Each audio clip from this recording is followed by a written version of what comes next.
Rock and metal invasion. Rock and metal invasion. Rock and metal invasion. Rock and metal invasion. Hi, welcome to Rock and Metal Invasion. My name is Steve. Coming up on the show today, I'm doing Shouldn't Have Been on the Album. So I'm going to talk about 10 songs from 10 albums that I think shouldn't have been on the album. If they'd been excluded from the album, it probably would have made the album better. Or basically, these are songs that didn't need to be listed as an individual track on the album. You'll see what I mean as I go through some of these examples. Now, that doesn't mean I don't like these albums. It's just these particular songs I think were unnecessary. So, first one I'm going to talk about is from Quiet Riot 3, QR3. And there's a song on here called Bass Case. Now, what's interesting actually about this song is it's actually not listed on the back. So you can't actually see it.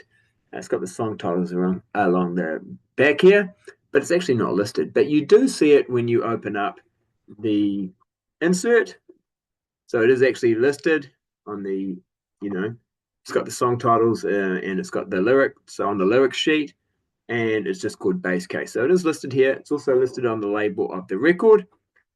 Interestingly enough, too, there's no writing credit. So it's just no credit at all. And quite simply, it's just a bass instrumental. Not a terrible instrumental, but unnecessary. And again, as you will see as we go through some of these, that's really a lot of the time my complaint, that it didn't need to be listed as a separate track, or wasn't really necessary. At the end of the day, when you buy an album by a band and you want all their best songs, so sometimes I think when they're just filling it up with unnecessary songs, that's really not that's not really what people want when they buy an album. Now, the purpose, and this would have been totally fine if Bass Case had just been inserted at the start of The Pump, because it's basically an introduction to the song The Pump. That's fine. You could have had that and then led into The Pump. But I just don't think it needed to be listed as an individual song. And it is interesting. It's not listed on the back here, and it's not even given a writing credit. I would assume Chuck Wright, as he's the bass player on this album, probably had a lot to do with that part of the song. But really, it's just an intro into The Pump. But yeah, so from QR3, my first one that shouldn't have been on the album is Bass Case. And if it was going to be on the album, it should have just been made a part of the song, The Pump. Now, just while I've got this album out, another interesting thing about this album, yes, this album does have Bass Case listed on the label there, but when I turn it around the other way, you guys can see this, it actually says it's Miami Sound Machine. So the label is for a Miami Sound Machine album. Thankfully, or Primitive Love. Thankfully, it's not. It is what it's supposed to be. It's just been labeled incorrectly. All right, so that's my first one. Next one, Bonfire, Point Blank. So I happen to have a autographed copy, which actually is quite common. I've seen a few other people talk about as well, or write about the fact that their copy's autographed. I think they might have done a whole lot of in-store signings. Anyway, Point Blank, disappointing a little bit for me after Fireworks, which I really like. But the song on here that I think shouldn't have been on the album is a song called Mind Strewn. And quite honestly, it's very difficult to explain. It's only about a minute long. And actually, I'm not going to bother explaining it. I'm just going to play you a little segment, if you haven't heard it, so you can sort of see, or so you can hear what I'm talking about.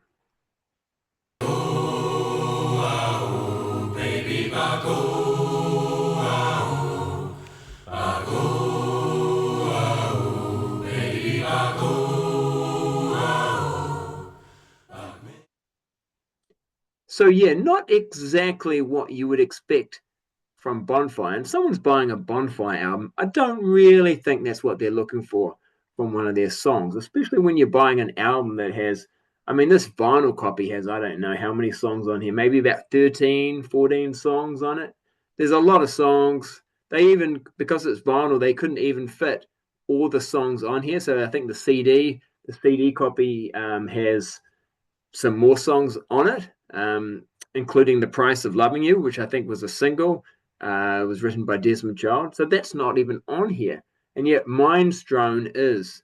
So I just think they could have chosen the songs that they put on here a little bit better. There's too many songs, and that one, Mind Strewn, really didn't need to be on there. Granted, it's only a minute or whatever long, but still, that one would be one you could cut. They did actually not reissue it, but actually re-record this album in 2023 with a new vocalist. In fact, I think Bonfire have done it for a lot of their albums. But interestingly enough, when they re-recorded Point Blank, they did not bother re-recording Mind Strewn. All right, number 3, unnecessary or shouldn't have been on the album song is from Guns N' Roses, Use Your Illusion 2. And the song I'm going for is My World. So this is actually the final song on side 2 of the 4th record. Remember, this was a double LP 2-set sort of thing. So you got Use Your Illusion 1, which was double LP, and Use Your Illusion 2, which is double LP. So there's a lot of songs on both of those, obviously. And this is the very final song. Now, it sort of sounds a little bit like Bjork meets Nine Inch Nails. It's not terrible, but it doesn't sound anything like Guns N' Roses. And I'm assuming it has a little bit to do with the fact that I think at the time Axl Rose was quite interested in the industrial sounds that were becoming popular, especially Nine Inch Nails. And, I can imagine that's almost a bit of a clue, a bit of a hint as to the direction maybe Axl's looking for the band to go in. And I think that song, if it had opened up the album and then you had other songs that were similar, had that sort of similar sort of sound, that would have been okay. But this is like, nothing else sounds like that on the album, and it's the last song, and it's already an album that's got too many songs on it, to be honest with you. As I think I did an episode where I talked about, how this album could be made into one really good album. I'm pretty sure I've talked about that or even done an episode on it. So it could have been an amazing album, but it's just chock full of too many songs. Cut a few songs out would have been great, but definitely My World, again, not terrible, but just doesn't fit on this album. If you think about, say, the song Guns N' Roses put out, I think it's called Oh My God, it came out about 98. There's some industrial stuff in there. You can imagine, like, My World, and then they could have had Oh My God. They were starting to sort of, I think Axl anyway, probably not Slash, was starting to sort of go down that road a little bit, at this time around 1992. So but of course, then there were so many holdups with that band after this album did come out. So and of course then there was Chinese Democracy, where I guess took so long for that to come out. By then the industrial sort of sounds had disappeared, but there's still some there, of course. But anyway, that's my third choice. Shouldn't have been on the album, but it's probably I could have chosen a few other ones as well, to be honest with you. Like I said, that album cut a few songs out. It could have been just as much of a classic as Appetite. All right, then my fourth shouldn't have been on the album selection, and there's one or two actually I could have selected from this band, but I decided to go with Van Halen and the song that is called Strung Out. Now, this is the Balance album, of course, the final album that they did with Sammy. But interestingly enough, this Strung Out is taken from some recordings that Eddie Van Halen did in 1984, around that time, on a piano. He used lots of different, it's sort of really avant-garde, he's supposedly was using like pong balls and batteries and knives and forks just to like get some sort of weird sort of sounds.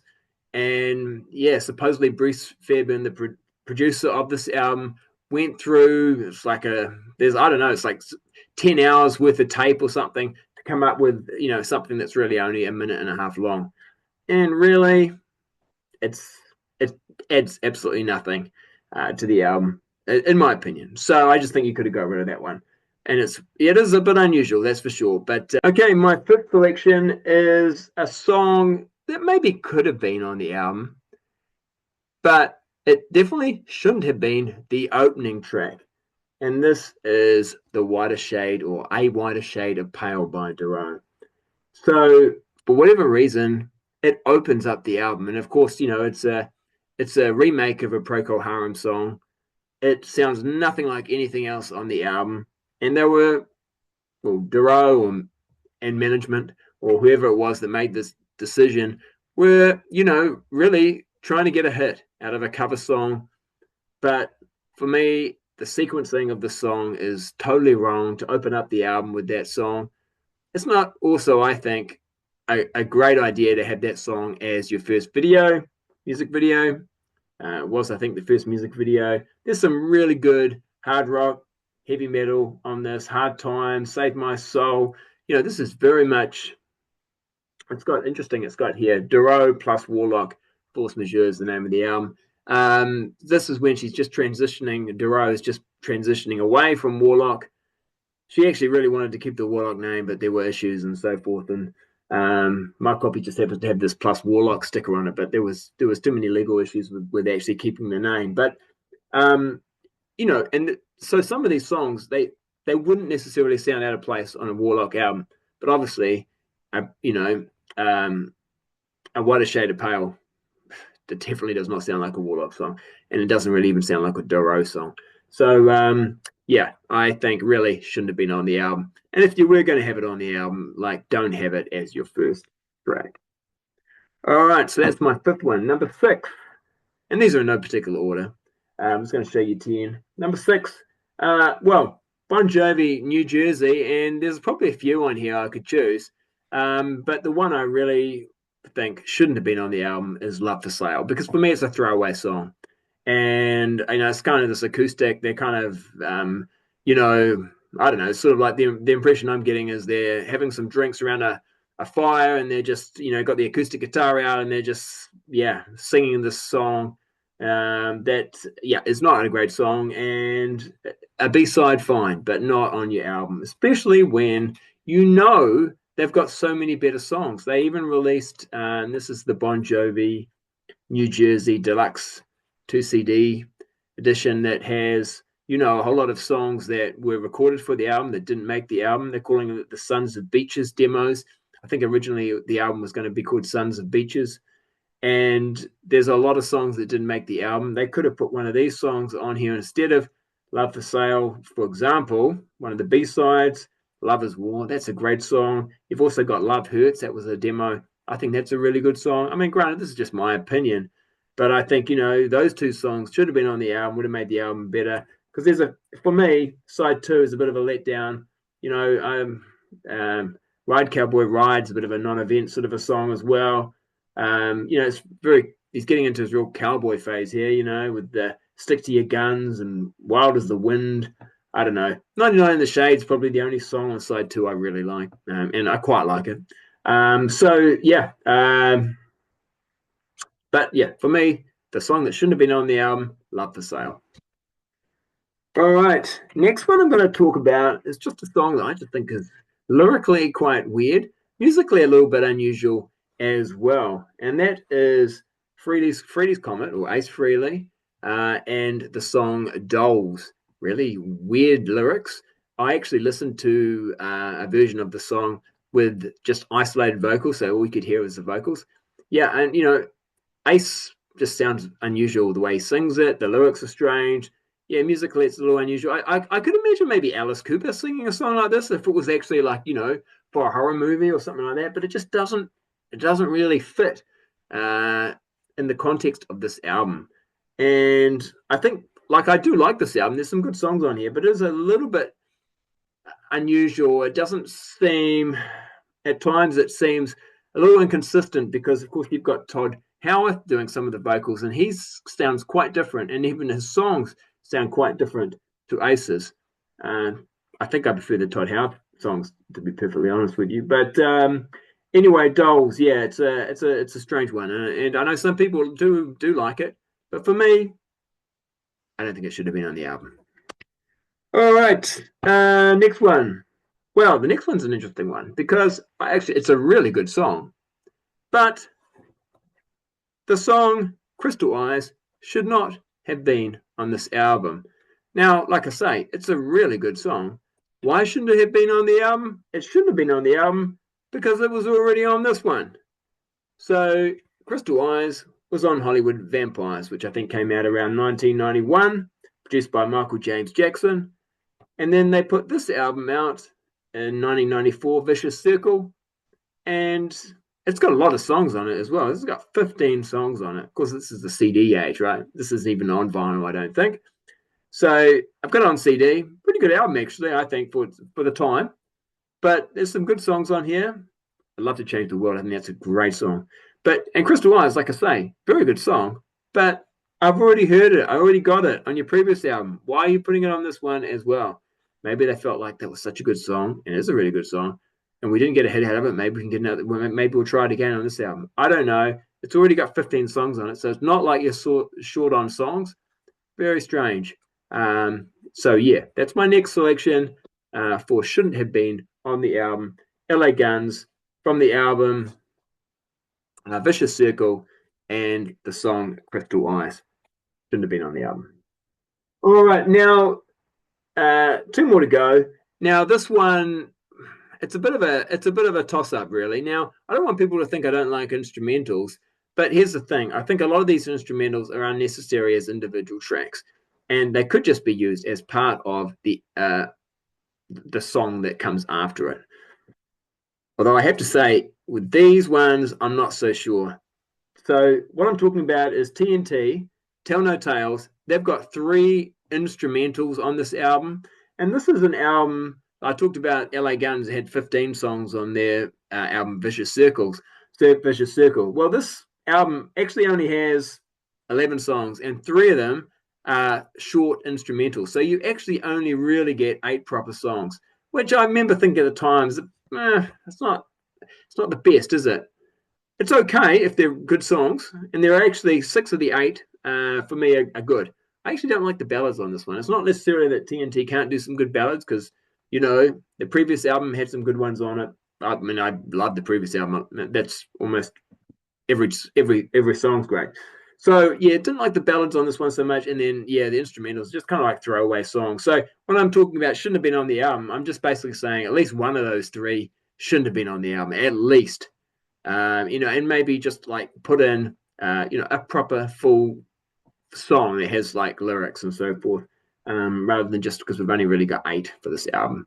But I mean, of the instrumental, so you've got Sapphire, Smooth Syncopation, and Incipits. Sapphire is probably my favorite of the 3. It's probably the more sort of interesting. It highlights Ronnie Letecro on guitars. He's a great guitar player. So yeah, he does some cool stuff on Sapphire, I think. But yeah, Smooth Syncopation or Incipits, either one of those 2 shouldn't have been on the album. Maybe even both of them. Just get rid of them. There we go. So that's my selection there. My last one. So there were kind of 2 on that one. This one there's kind of 2. In fact, this one's going over multiple albums and artists. But I'll choose The Cult and their album Electric. Now, what shouldn't have been on the album is Born to Be Wild. Now, it's a great song, no doubt about it, but I just don't think anyone's adding anything to it by covering it. This is such an amazing album, really good album, and it really stands out as being sort of unnecessary. Yet they had their own songs, which is so fantastic, and then they've got this. I guess it kind of fits the theme of the song, that sort of, classic hard rock sort of sound that they've managed to generate by working with Rick Rubin, quite different to their more sort of gothic inspired sound that they had before. But so many bands were doing it. So you had The Cult doing it, Zodiac, Mind Warp, they did it. Although actually, interestingly enough, some copies of this album don't have Born to Be Wild on it. Maybe, yeah, and as like I say, maybe the record companies or whoever decided, yeah, that's unnecessary. And it's unnecessary. You do not need Born to Be Wild on your album. A cover of that is just not necessary. I mean, Lizzie Borden did it as well. There's actually a lot of examples, but I'll just show you a couple. So shouldn't have been on the album. The Cult, Electric, and Born to Be Wild, but pretty much any band that did a cover of Born to Be Wild, that song shouldn't be on your album. All right, so there we go. So there's my 10 songs that I have selected that shouldn't have been on the album. Hope you enjoyed that. If you did, hit the thumbs up, hit the subscribe button if you haven't yet subscribed and you enjoy this type of content. And I'd really be interested to know if you've got some other, or what do you think about my selections? And also, what are some songs that you think shouldn't have been on the album? All right, we'll catch you later. See ya.